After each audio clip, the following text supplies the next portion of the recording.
à toutes et à tous. Bienvenue à cette séance du Grand. Aujourd'hui, on a Yann Vanier de l'Université Laval qui va présenter Yann Achille, une maîtrise en études anciennes sous la co-direction de Jean-Marc Narbonne et de Paul-Hubert Poirier qui sont membres du Grand. Et son mémoire s'intitule « La place du discours sur la vertu et de la réponse à Maxime dans l'œuvre de Thémistios et leur rapport avec l'empereur Julien et son entourage. » Aujourd'hui, sa conférence s'intitule « La redécouverte de l'œuvre de Thémistios et son importance pour l'histoire de la philosophie antique ». Donc, à vous la parole. Merci bien, Madame Laporte. Je commence par remercier le Grand de m'accueillir dans ce prestigieux institut. Ce sera un plaisir de présenter ma première conférence ici. Alors, comme vous pouvez voir, ma conférence s'intitule « La redécouverte de l'œuvre de Thémistios », qui est un philosophe grec de l'Antiquité tardive, et son importance pour l'histoire de la philosophie antique.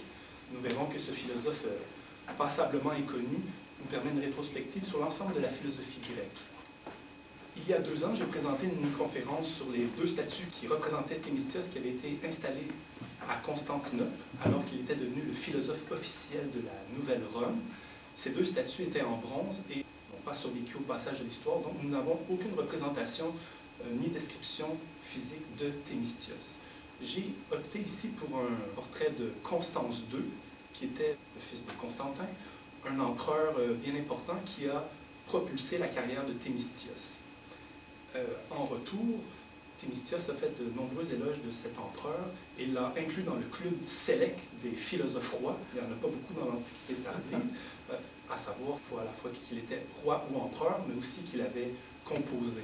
On verra que Constance II a quand même écrit au moins un texte philosophique, suite au fait que Thémistios est devenu sénateur de Constantinople. Il lui a retourné l'appareil à l'empereur en disant « C'est toi, Constance II, que Platon se trouve avoir esquissé à grand-peine dans son œuvre comme une réplique exacte d'un modèle parfait. Ton zèle pour la philosophie, tu l'as ramené parmi nous, tu as tourné ton attention vers elle et tu l'as rendue digne d'envie et de considération. » Nous verrons que cette idée revient souvent sous sa plume, à savoir que ce qui est mis en valeur est imité et c'est comme ça qu'on change la société. Lorsque Constance II a proposé Thémistios comme sénateur, celui-ci n'avait aucune expérience politique. Il avait simplement été orateur et professeur. Alors il fallait une certaine insistance de la part de l'empereur lui-même pour l'intégrer au Sénat. Il disait de Thémistios « Si je me suis efforcé de faire briller la philosophie partout dans l'univers, c'est surtout dans notre cité que je désire sa prospérité. Et j'apprends que, grâce à Thémistios, ce résultat est atteint par elle, qui peut s'enorgueillir de cercles de jeunes gens adonnés à la philosophie, qui est devenue le refuge général de la culture, si bien que partout, tous s'accordent à admettre que Constantinople l'emporte dans le domaine de la philosophie, et que, coulant comme une source à l'onde pure, les enseignements de la vertu se répandent de notre cité partout dans le monde. » Je sais qu'ici, il y a des spécialistes de philosophie. Peut-être que ce texte peut vous surprendre en ce sens que connaissez-vous des philosophes originaires de Constantinople?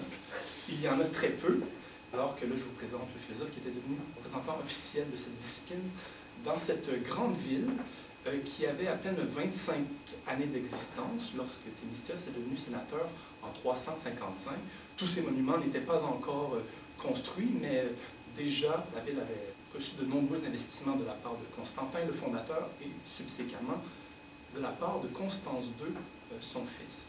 Il est surprenant qu'un empereur aussi important ait peu de représentation de lui. Par exemple, les 3 portraits que je vous montre, on n'est pas certain que ce sont les portraits de Constance II. D'ailleurs, vous pouvez voir à quel point on se demande si c'est la même personne, d'un à l'autre. J'ai quand même opté pour celle de gauche qui me semblait celui qui donnait l'ambiance la plus philosophique. Quoi qu'il en soit, Constance II est un empereur très important dans l'histoire de l'Antiquité tardive, surtout l'Empire romain d'Orient, parce qu'il a été le seul fils survivant à pouvoir récupérer l'ensemble de l'Empire. Une fois que Constantin était décédé, il avait réparti l'Empire parmi ses 3 fils.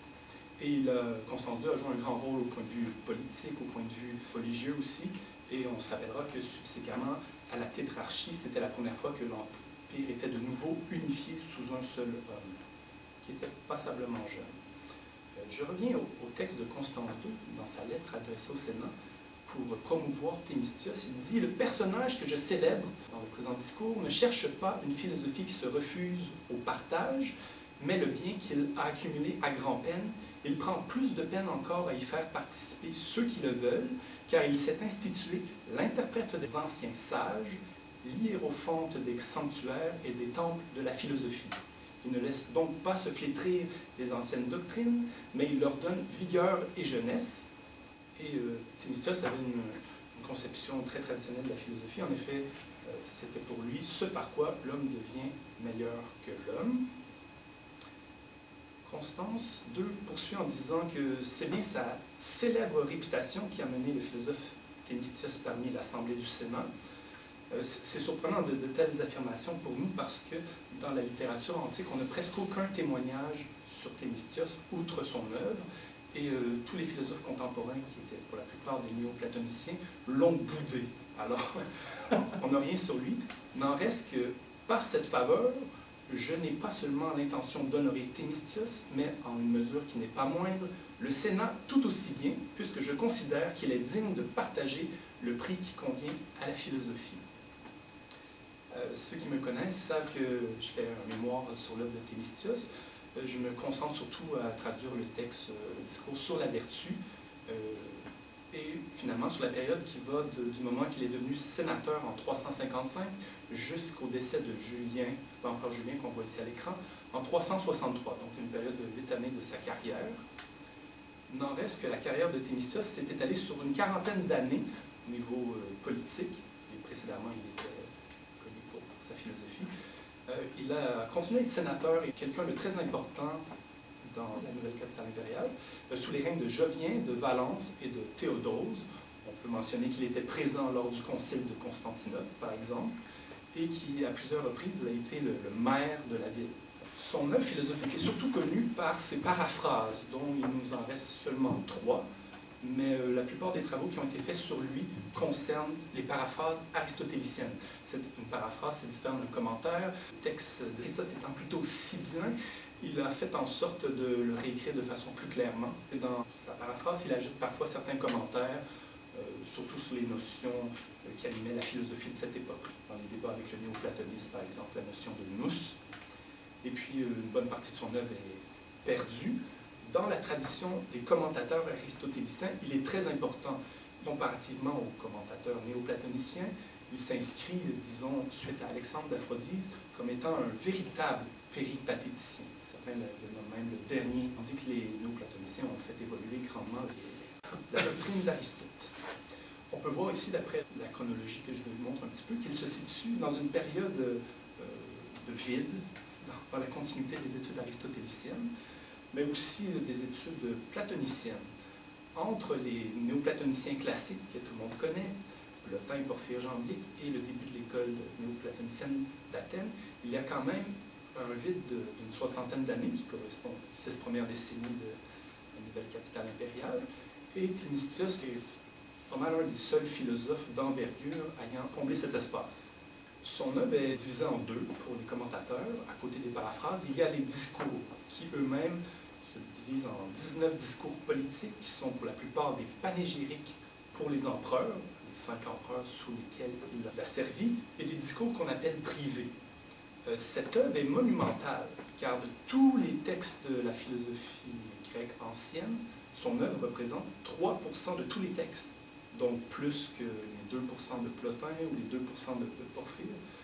Ça, c'est un tableau fort enrichissant pour avoir une vision globale de 700-800 ans de philosophie antique.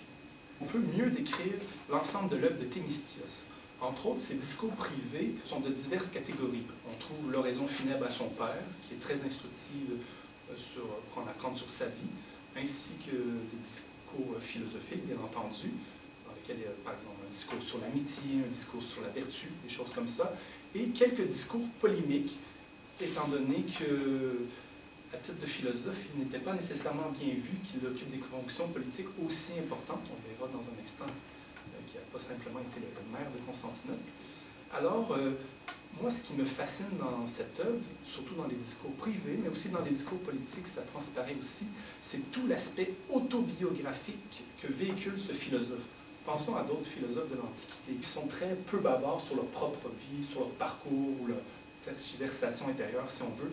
La plupart des philosophes s'expriment sur des notions, ils sont très impersonnels, tandis qu'avec Thémistios, sur une période où on a peu de témoignages sur la philosophie, on en apprend beaucoup aussi sur sa personnalité. À côté de cela, il faut aussi mentionner la constellation qu'il constitue avec l'empereur Julien. Entre autres, dans la tradition orientale, nous sont parvenus des discours de tradition orientale, c'est-à-dire des textes grecs qui ont été perdus en grec, mais qui ont survécu en syriaque et en arabe, qui concernent des textes adressés à l'empereur Julien. Et lui-même, l'empereur Julien, un de ses principaux textes, c'est la lettre à Thémistios. Alors, on peut voir que toute cette nébuleuse que les chercheurs pourraient découvrir avec grand avantage. Or, dans cet ouvrage des Belles Lettres, si vous pouvez voir à l'écran, il y a quelques mois, on publie pour la première fois en français, en plus de 1500 ans, les textes de Thémistios. Et la première phrase de l'introduction de 500 pages préface les 4 premiers discours de Thémistios. Jacques Champ, l'éditeur et le traducteur, mentionne: il se trouve parmi les professeurs de lettres anciennes de nos facultés des maîtres qui avouent sans rougir ne connaître ni le nom ni l'activité de Thémistios. Et à titre personnel, je peux même mentionner que lorsque j'ai présenté mon projet de maîtrise à M. Narbonne, dont nous savons toute la modestie et l'humilité, il m'a même répondu lui-même: ah, Thémistios, je ne connais pas. Alors, venant de M. Narbonne, qui est quand même une sommité internationale qui connaît sur le bout de ses doigts l'ensemble de la philosophie, ça m'avait plutôt surpris. J'avais aussi compris qu'il y avait un grand potentiel dans les recherches sur cet auteur. Alors, questionnons-nous. Pourquoi Thémistios n'est pas davantage connu? Ben, c'est bien entendu que la philosophie grecque ancienne ou ancienne, latine aussi, est très vaste et peu de chercheurs et peu de gens la maîtrisent en entier. La plupart des gens qui ont fait leur cours de cégep vont connaître les sophistes Platon, Aristote. Ceux qui auront fait un baccalauréat en philosophie se seront initiés aux écoles hellénistiques, ainsi qu'aux philosophies les plus populaires sous la République et le Haut Empire romain. N'en reste que peu s'aventurent jusqu'aux philosophies de l'Antiquité tardive, qui est dominée entièrement par les grands noms du néoplatonisme, Plotin, Jambé, Porphyre. Mais à côté de cela, il y a quand même d'autres courants philosophiques peu connus ou abordés sous un autre angle. Par exemple, la patristique, si on enlève tout le vocabulaire philosophique de la patristique et des Cappadociens, il ne resterait pas grand-chose. Tout ça pour dire qu'il y a beaucoup de philosophie dans la théologie chrétienne. Et il y a aussi le mouvement culturel de la troisième sophistique. J'y reviens dans un moment. Je mentionne au passage que, pour ma part, j'ai découvert ce continent perdu de la philosophie d'Antiquité tardive en 2017, lorsque j'ai lu cet ouvrage de Nappe de Sable, qui est un petit peu comme le Philostrate du IVe siècle. Philostrate, c'est lui qui nous a appris les principaux noms de la seconde sophistique du IIe siècle. Eunape a fait quelque chose de passablement similaire pour les philosophes du IVe siècle, en commençant par Plotin, Porphyre, et c'est un petit peu grâce à lui qu'on a une succession des philosophes de cette époque-là. Je mentionne aussi que, tout comme l'œuvre de Thémistios, l'œuvre de Eunape était très peu connue jusqu'à ce qu'il y ait une édition monumentale par Richard Boulet en 2 tomes, dont le premier tome, qui n'est qu'une introduction, fait 600 pages. Alors, depuis quelques années et quelques mois, nous avons finalement, dans le milieu francophone, les moyens de pouvoir s'initier à tous ces auteurs méconnus. L'autre raison pour laquelle ce philosophe est peu connu, on peut le voir par l'historique de l'édition de ses textes. Heureusement, dès 1534, les 3 paraphrases survivantes ont été traduites en latin, ainsi que quelques discours. Mais il a fallu quand même 2-3 siècles d'érudition pour qu'on retrouve dans les manuscrits l'ensemble de ces discours. Et ce n'est qu'en 1832 qu'une édition grecque de l'ensemble des discours ont pu être publiés et qui ont fait référence pendant un siècle. Malgré tout, 130 ans plus tard, la nouvelle édition dans la fameuse maison d'édition Teubner avait fait un travail quasiment répétitif de l'édition qui existait. Alors c'était une édition déficiente qui a finalement été rattrapée par Riccardo Maissano en 1995 et qui a accompagné son édition du texte grec amélioré, une traduction italienne. Mais regardez bien les dates. Il n'existait aucune traduction des discours de Thémistios en allemand, en espagnol, en italien ou en français depuis une trentaine d'années. On peut voir tout le potentiel de nos recherches. On peut voir aussi que peu de travaux ont été faits sur Thémistios, en fonction des langues, mais il n'en reste que c'est des travaux très parcellaires, soit sur un seul discours ou sur quelques-uns. Je vais vous parler de la troisième sophistique, dont le plus grand représentant est bien entendu Libanios, qui était un orateur, mais quant à moi, le second grand nom, je ne l'ai pas encore présenté comme ça parce que la troisième sophistique est une notion qui fait objet de débat jusqu'à maintenant, contrairement aux deux premières sophistiques qui sont bien connues, bien entendu. À côté de Libanios, le second grand nom, quant à moi, est Thémistios. Entre les deux, il y avait de nombreux rapports interpersonnels. À partir du moment que Thémistios est devenu sénateur, on peut voir que parmi les 1400 lettres transmises par la tradition, une cinquantaine sont adressées à Thémistios, surtout sur les 10 premières années de ses fonctions politiques. Et on en apprend beaucoup sur le décorum politique de cette époque-là. Et puis, à de nombreuses reprises, Libanios réfère des gens à Thémistios pour qu'ils soient introduits dans l'univers politique ou qu'ils deviennent son élève encore, ou pour avoir des faveurs entre amis. D'autant plus que leurs carrières se sont quand même chevauchées. Le premier discours de Thémistios a été prononcé à Nicomédie, tandis que, fin des années 340, les deux étaient à Constantinople pour donner un des cours de rhétorique et l'autre des cours de philosophie. Et une fois que Libanios est allé à Antioche, toute la célébrité est revenue sur les épaules de Thémistios. Je vous parlais de la notion de troisième sophistique qui est peu connue. De plus en plus, les chercheurs ont repéré d'autres représentants grecs, hellènes, de la troisième sophistique. On en voit ici quelques noms du 4e siècle, ainsi que du 5e et jusqu'au 6e siècle. À côté de cela, on pourrait aussi intégrer des auteurs chrétiens et même des auteurs de d'autres langues.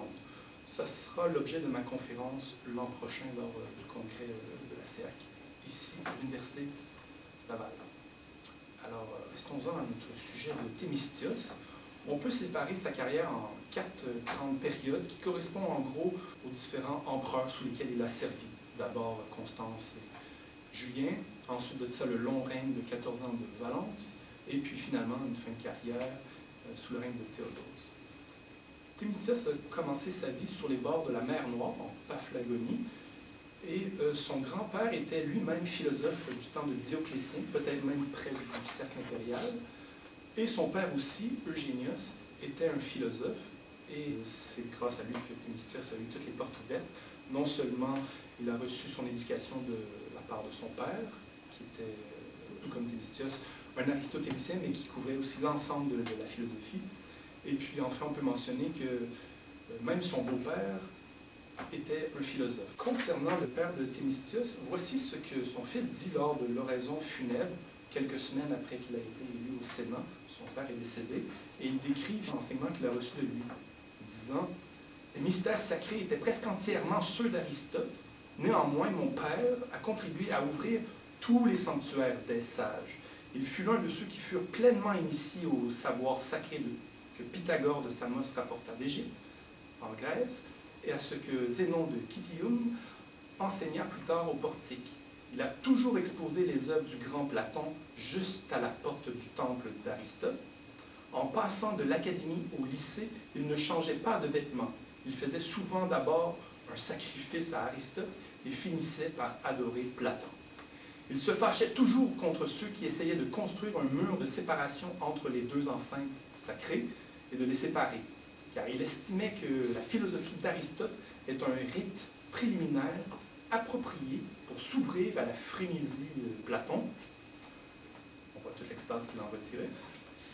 La philosophie de Platon est encore trop accessible, disait-il, encore attaquable par les sophistes. Aristote lui a fourni des fortifications, l'a clôturé de toutes parts et empêché que ses enseignements ne soient assaillis par des complots. Bon, pour ceux qui connaissent le nom de Thémistios comme étant associé, comme généralement le cas dans les présentations, à Aristote, c'est surprenant d'entendre un texte comme cela. On peut voir à quel point il était animé de nombreuses idées néoplatoniciennes qu'on retrouvera dans le reste de son œuvre. Pour revenir à cette grande ville de Constantinople, dont Thémistios était si fier et dont il a été le premier grand porte-parole. Il en a fait l'éloge, et puis il faut mentionner que Constantin étant mort seulement 7 ans après la fondation de cette ville, si son fils n'avait pas pris la relève, qui sait ce qui serait advenu de la ville de Constantinople. Peut-être qu'il serait revenu à l'ancienne capitale de Nicomédie, quelque chose comme ça. Mais comme Thémistios le dit dans un de ses discours, la ville qui porte le nom de ton père, Constantin, et qui en fait est plus à toi qu'à ton père, parce que c'est Constance II qui a continué à renflouer les coffres pour les investissements monumentaux qui ont été construits seulement en quelques années. Et comme il a régné de 337 à 361, durant de nombreuses années, il a pu faire avancer le développement de cette ville. D'ailleurs, dans la même lettre que je vous citais tout à l'heure de Constance II, voici un peu comment il entrevoyait l'héritage culturel de la ville qu'il fondait. Il disait « Nous pourrons avoir une conduite qui agréera à notre très divin Père Constantin, en faisant fleurir et prospérer le Sénat qui porte son nom, grâce au grand bien, et par-dessus tout, donner à l'éloquence la dignité qui lui sied, à la sagesse la distinction qui lui est propre, à la culture la récompense qui lui convient, à la vertu le prix qui lui est dû, et, quant à la meilleure des sciences, je veux dire la philosophie, elle doit briller de toutes parts et en toutes choses, car ainsi les autres arts obtiendront de jouir de plus de solitude du moment où le premier et le meilleur d'entre eux recevra l'honneur qui lui est propre. » On reconnaît dans ces paroles de Constance l'idée qui anime sans arrêt cette pensée de Thémistios, s'appuyant sur Platon, que ce qui est honoré est toujours pratiqué et ce qui n'est pas honoré est ignoré. C'est comme ça qu'il se justifiait à la fin de sa carrière, face aux gens qui polémiquaient contre lui, d'avoir accepté des fonctions politiques et même d'avoir eu, pas une, mais 2 statues de bronze dans la capitale, ce qui montre la grande réputation que Constance a pu lui apporter. On revient à la philosophie de Thémistios et aux paroles qu'on a entendues de Constance, qui écrivait un petit peu sa philosophie. Les plus estimés des anciens philosophes qui expliquent qu'il y a 2 voies philosophiques, une qui s'intéresse davantage aux affaires divines et l'autre plus utile aux affaires publiques. Bon, finalement, vous allez dire, c'est la définition même de la philosophie depuis que Pythagore a forgé le terme, c'était bien ça dès le départ, mais ça montre à quel point Thémistios s'est inscrit dans les racines les plus profondes de la philosophie grecque. Et on peut le voir aussi, si on fait une étude statistique des mentions nominales, surtout dans ses discours, mais aussi dans ses paraphrases, des philosophes qui sont évoqués. On peut voir que de loin, ceux qui reviennent souvent sur sa plume sont Platon, 2 fois plus qu'Aristote, alors qu'il est reconnu comme un aristotélicien, et Socrate, ainsi que de nombreux autres philosophes, qui montrent à quel point il maîtrisait cette tradition honorable. Il reste qu'il y a comme une omniprésence des références platoniciennes, que ce soit des personnages des dialogues de Platon, le titre des dialogues eux-mêmes, ou même des éléments très célèbres, disons le ruisseau de Ulissos, ou des choses comme ça.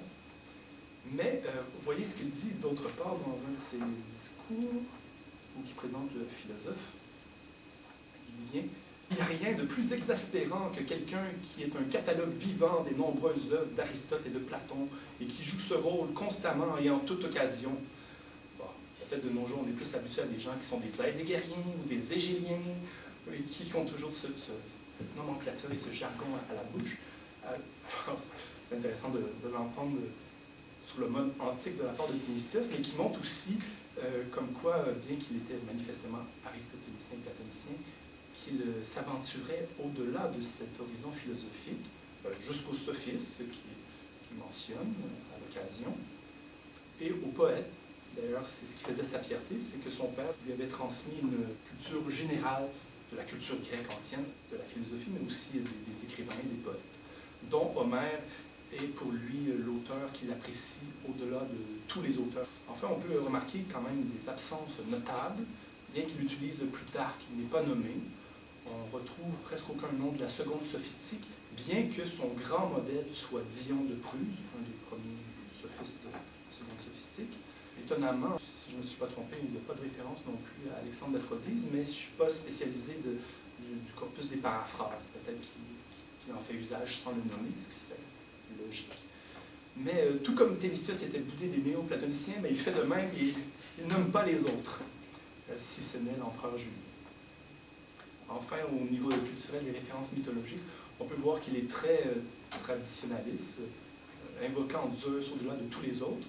Peut-être serez-vous surpris de voir qu'il nomme très souvent les muses, en second lieu parmi toutes les divinités helléniques. Ça s'explique par le fait qu'au IVe siècle, si vous ne le saviez pas, les muses étaient devenues très très populaires, surtout au niveau iconographique, au niveau des statues. Par exemple, au Sénat de Constantinople, il y avait représenté 9 statues pour les 9 muses. C'est très présent dans son œuvre. Prenons un exemple du genre de philosophie classique et aussi de ses connaissances encyclopédiques qu'il véhiculait dans ses discours, décrivant encore une fois Constance II. Dans ce discours, prononcé 3 mois après être devenu sénateur, il vante bien entendu Constance II comme étant le philosophe par excellence, ce qui peut nous surprendre. Et puis, l'empereur était si flatté d'un tel éloge que c'est ce qui a valu à Thémistios sa première statue en bronze. Bon, comme quoi une faveur en apporte une autre. Il dit de Constance II, « Celui qui, alors qu'il aurait la faculté d'être injuste, est plus juste qu'Anaxagore, alors qu'il peut sans crainte se permettre toute licence, est plus tempérant que Xénocrate, alors qu'il peut se livrer à la débauche, comme Sardanapale. Il supporte plus aisément la faim et la soif que Diogène de Sinope, alors qu'il pourrait dans sa colère tout se permettre, l'emporte en douceur sur le fils d'Ariston. Celui qui ne prescrit pas d'être brave, mais fait preuve de courage, après tout, il conduisait ses armées lui-même, celui qui n'enseigne pas la maîtrise de soi, mais l'exerce, celui qui ne dit pas ce qu'est la philanthropie, mais permet d'en jouir, celui-là, nous l'appelons le vrai philosophe.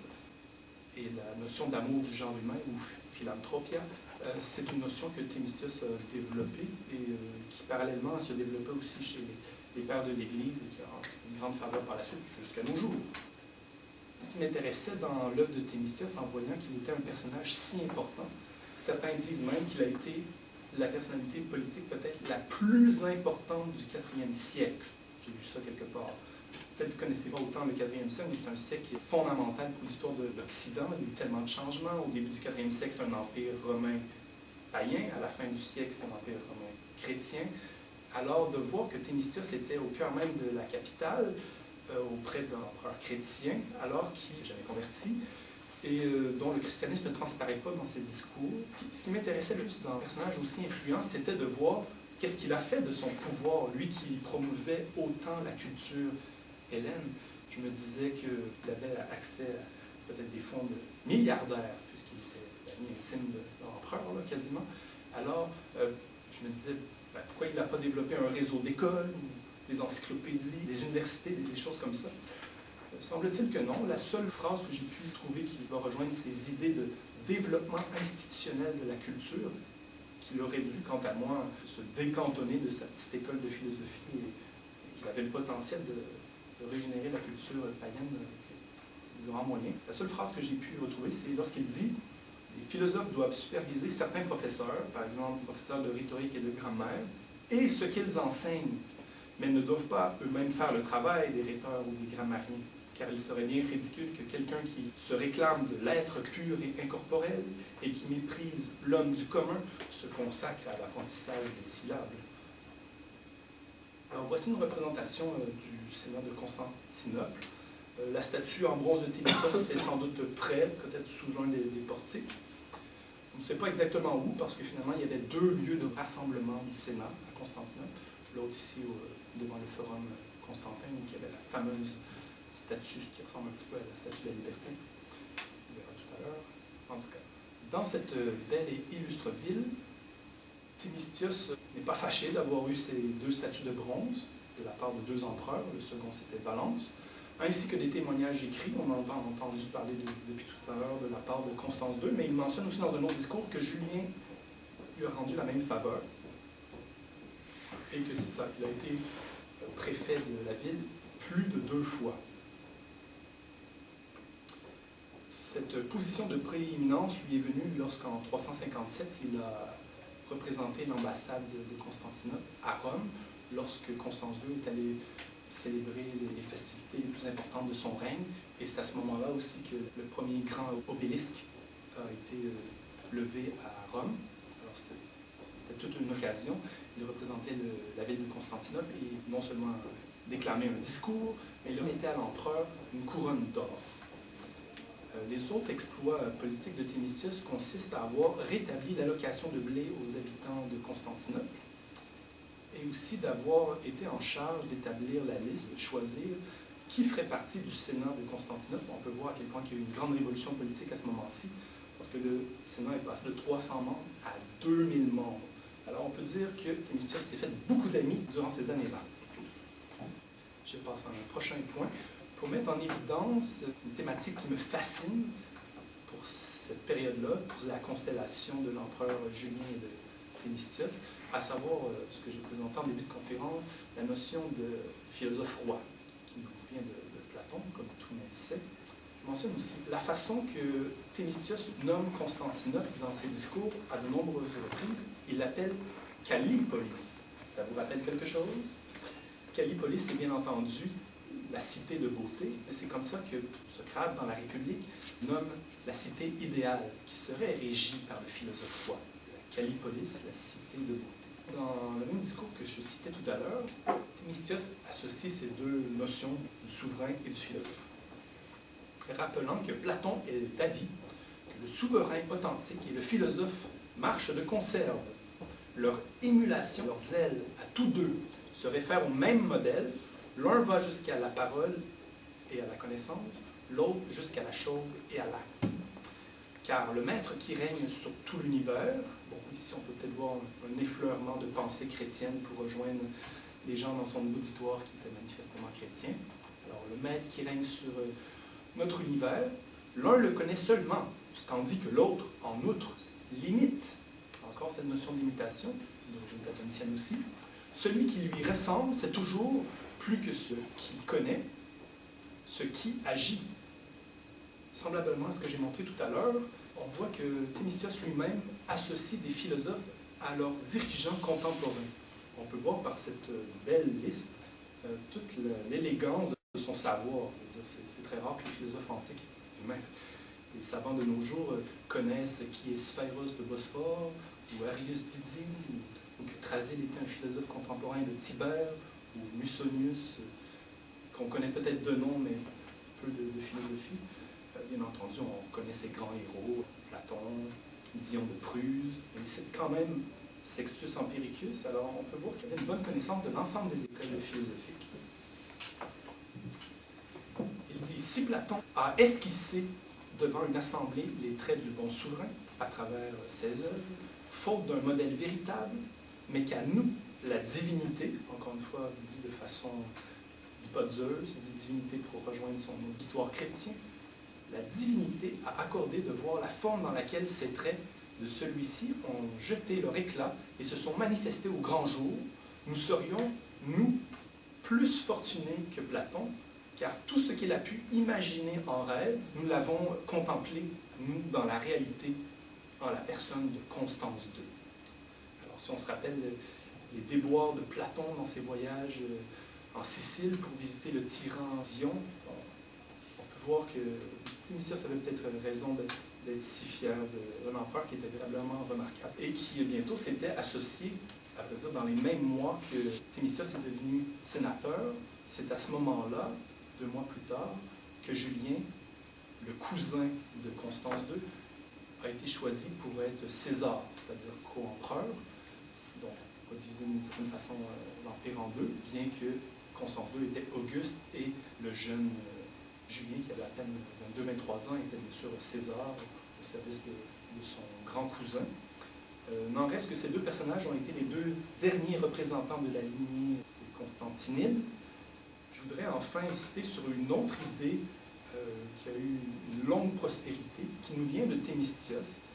C'est quand même remarquable, parce que c'est une idée qui a été véhiculée par la suite durant les 1000 ans de l'Empire byzantin. C'est la notion de nomos empsukos, la notion de loi vivante en la personne de l'empereur, qui a été ressassée dans toutes sortes de textes par la suite, qui a été véhiculée par les empereurs byzantins, mais qui a été aussi adoptée par les auteurs chrétiens, comme quoi l'empereur ou le souverain était le représentant de Dieu sur terre, une idée qui est comme commune de nos jours, mais c'est une idée énoncée dans un discours à Valence.